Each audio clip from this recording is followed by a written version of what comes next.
tiebreak who's changing based on the results from this round. Now, one of the things about this, Jerry Thompson has such a commanding lead on the tiebreaks.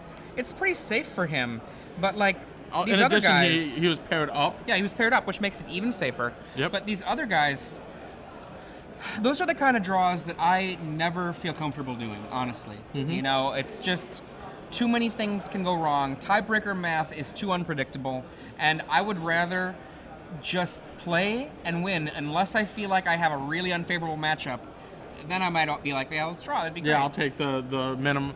And I'm the opposite way in a lot of cases. I want my top 8 fate to be in my hands. I've incorrectly drawn at a Star City Open before. Right. But I just did the math wrong. Right. I mean, I just counted wrong. No, I didn't think there was a risk at all, and I was wrong. But I mean, I've gotten 9th on breaks so many times. I'm gonna play unless I feel like the matchup is terrible. Yeah, and all right, so let's look at our players. We got Robert Graves. Unless I feel like he's done well in the Open Series in the past. And then we have Samuel Buchanan on the right. Robert Graves is playing a Stoneblade deck, a blue-white Stoneforge Mystic deck. Yep. You haven't seen too much of that lately, to be honest. I think it kind of got pushed out a lot by, you know, the existence of Rug. Rug is a very powerful, aggressive deck, and the Stoneblade can just be on the back foot too often sometimes. Yes. One little stumble and you're like, well, I guess I take 7, put down my Stoneforge Mystic, have to chump block, then they don't have anything to put my Batterskull on, can't cast it, game over. So Robert Graves has done quite well for himself on the Star City Open Series. He has a first place with 5-color control, a third place with a black version of Stoneblade, and these are past standard formats. So, real quick question before you go any further. Yeah. So is it safe to say that Stoneforge Mystic is kind of Robert Graves' his card? I mean, that's what he likes to go with? Yeah, if you look at it, it looks like he likes to play control decks.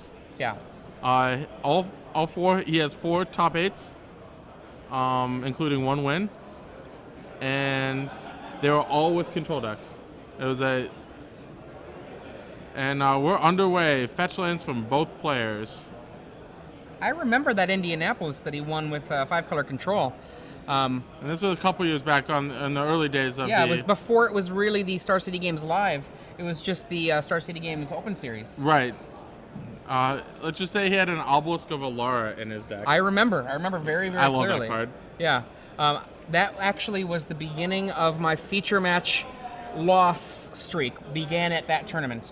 Ever since then, I have not won a feature match, whether it's for Wizards or Star City Games, whether it's under camera or not under camera. I've not won a feature match ever since then. Not a good feeling. Yeah. I would say Samuel during the dreaded. So I feel like Samuel Buchanan main phase day Brainstorm and bricked on lands. That is one of the worst feelings in Magic. He knows his next 2 draw steps are bad.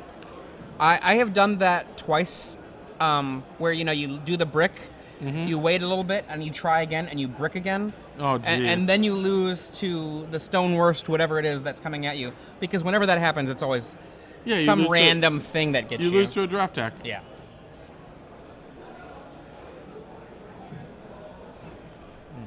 And Stoneforge already on the table. I get Sword of Feast and Famine. Is going to be over quick. Now, to be fair, if Robert does not have counter magic, in a couple of turns, if Samuel's hand is solid enough, he could sneak out an Emrakul and then take it back. Oh, there we go. Look at this. City of Traders. Was he slow rolling? He might have been slow rolling. That's pretty impressive if you were just like... Wow. Emrakul. Whoa, did Robert just choose not to put something in the... Yeah, okay. He was just so excited to put... Let's wait a second and see what happens here. Impressive permanents that Robert can put into play? None. Cannot put a Planeswalker into play. He could put a land into play and then play a land and cast Jace. That's one of his ways out. Yeah. Vendilion Click, not so exciting. Not gonna do it. Yeah, you needed the land and then a Jace. Mm-hmm.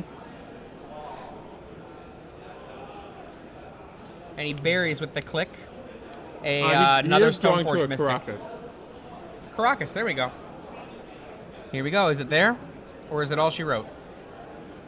Na. That's the game, boys. And that was on Samuel Mold the 5. Yeah. There's a lot of shuffling. If you look at Samuel's main deck, his 3 Gristlebrands, in a lot of ways, with combined his Force of Wills and such, make this deck somewhat reminiscent of Tricks sometimes. Tricks from the Necropotence era Illusions Donate, where you can draw 7, have your Force of Will, and be like, you can't do anything now. Absolutely, where it's you use your life gain, the life link on Grisselbrand to fuel your card drawing. Yeah. And the old decks would use the Illusions of Grandeur, gain 20 temporarily. Yep. Give you the 20 to pay for, so that when you can't, you lose 20. So you can use Necropotence. Yeah. And you use that, and then with the plans on donating your illusions to your opponent.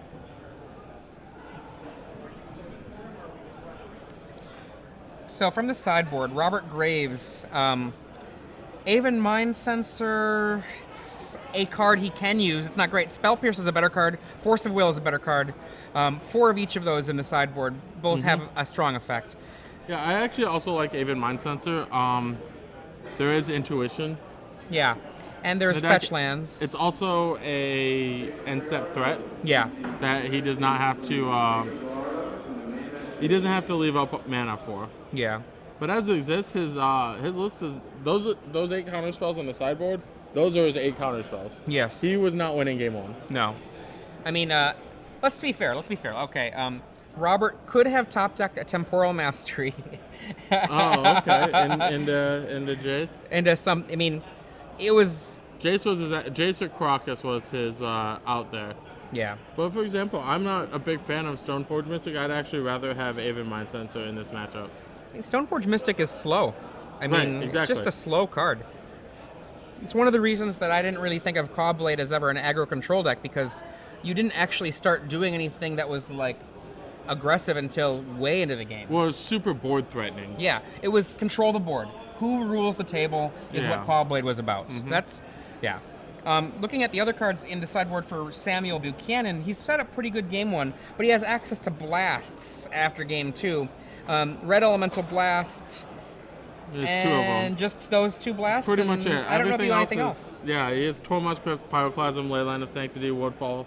He might bring in Woodfall Primus just as another sneak card. Or as I like to call him, Woodfall Femus. Right. After my friend Femus. That's funny. Yeah. Who also, Femus did well at the Grand Prix in Anaheim this weekend. Shout out to Femus Pan. But yeah, his main deck is where it's at.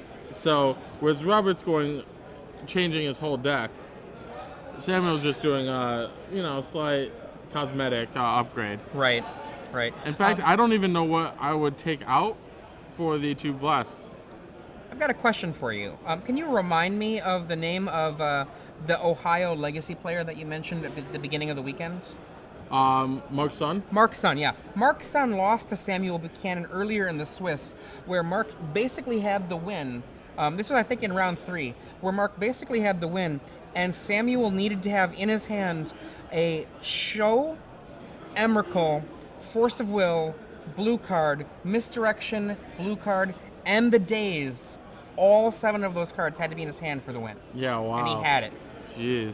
So, Mark, if you know Mark and you're in the Ohio area, expect to hear the story of the perfect 7-card hand that beat him. Mark had a deck type. Mark was playing a Grixis type deck. Yeah. He had a deck tech if you want to check out Mark's deck. It's on the text coverage. Lauren Lee wrote up what I assume to be a good review of Mark's deck. I liked Mark's deck. Basically a Rug Delver deck, but with like Tombstalkers and such. So if you were Salmon, what would you cut? Assuming you want your Red Blast to come in, what would you cut? Oh boy. Yeah, it's tough. Everything Days maybe. Maybe that's really weak though, because I mean Days you can just push through this crazy turn 3 and be like, or turn 2 even. Turn 2 like a island of some kind and a City of Traders or an Ancient Tomb, and then have the Days Force of Will as a double counter spell to make sure your Emrakul hits the table. I mean, this deck is it's pretty tight. It's tight. It's hard not to swear there. So I'm like, yeah.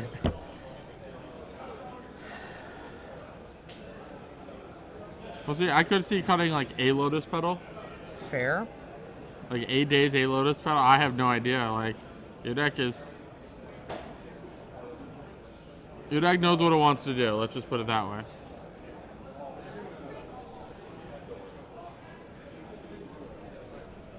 So we're underway an island from Robert and a Scalding Tarn into a volcanic island for Samuel Buchanan.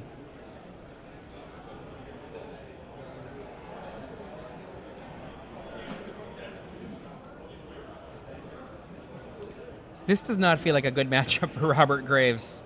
I would not. Yeah, I would much rather be on Samuel's side of the. Yeah, I actually really like the look of Samuel Buchanan's list.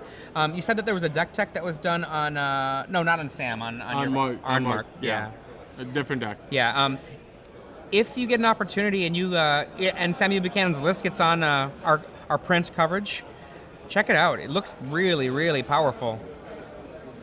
The Gristle brand is definitely, I think, a new thing for how this deck works. Right, and I think Gristle brand gives the deck a second fantastic creature to make sneak attack the backup of choice. Like, I don't know if it's plan A or plan B, but you have Show and Tell. Show and Tell and Emrakul is one of the most powerful things you can do in Legacy, and you generally splice it onto another another combo engine, whether it's Hive Mind or Sneak Attack or Dream Halls. Yeah. So meanwhile, we have Stoneforge Mystic from Robert I just Graves. think that that's a mistake that he has Stoneforge in the game after game 2. You know, like, Sword of Feast and Famine has to do a lot of work in order to get in the game, and for that to happen, he casts at best a Stoneforge Mystic on turn 1 off of a Chromox, puts the Feast and Famine in play on turn 2, attacks turn 3, and that's if he gets the Chromox, and he's only got 2. And then you get to what? You get to Raven's Crime, Samuel? Yeah. Like, discard a card a turn and you get double mana, but double mana is not what he's interested in. Yeah. When he has so many clicks. Like, granted, Temporal Mastery might help in that regard. Fair enough. Fishy Ponders from Samuel Buchanan just to set things up. And Robert says go, leaving the Stoneforge open. And we see a third mana from Samuel Buchanan. He fetches with Misty Rainforest. That works.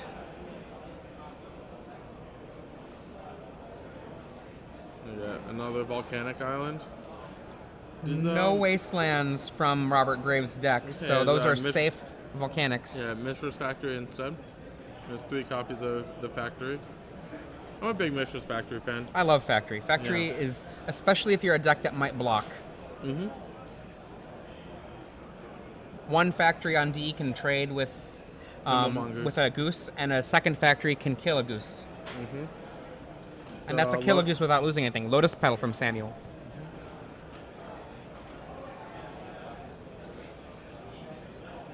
Show and Tell with the Lotus Petal open. So this is an aggressive play from Samuel. Force the force that Robert tries to stop it with.